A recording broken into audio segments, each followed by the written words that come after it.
Okay, for 39, they want us to factor these, so let's do A first. So we have 2x squared plus 3x minus 5. I'm going to use columns, right? 2x squared, and then we have, what, a negative 5 in the last. So this could be an x or a 2x, right?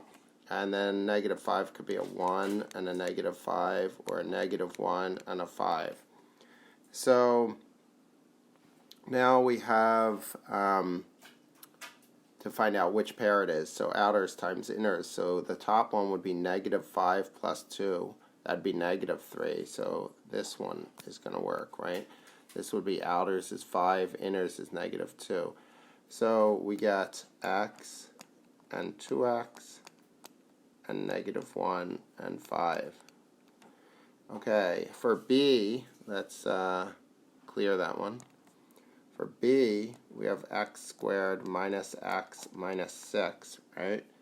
So x squared minus x minus 6, it's what times what is negative 6 added as negative 1. So that's going to be, right, if it's negative 3 times positive 2, right? Because when you add them, right, you get negative 1, which is the middle term, right?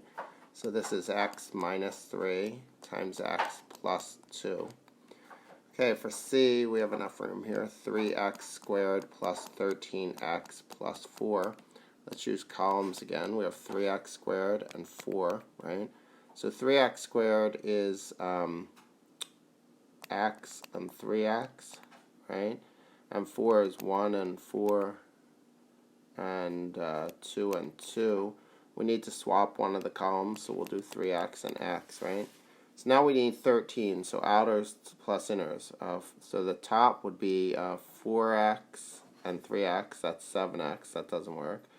And this would be 2x and 6x, that's 8x, that doesn't work. So this one is 12 and 1. So this one, the outers are 12 and the inners are 1, so that's 13. So we get 3x and x, and then 1 and 4, right? And D, let's fit that here, 2x squared plus 5x plus 7. Let's use columns, why not, right? 7, so we have x and 2x, 1 and 7. We have to swap one of them. I'll swap this one, right? Okay. So outers would be 7 and 2 is 9. That doesn't work. And then we try this one, so that doesn't work, right? So now we try this one.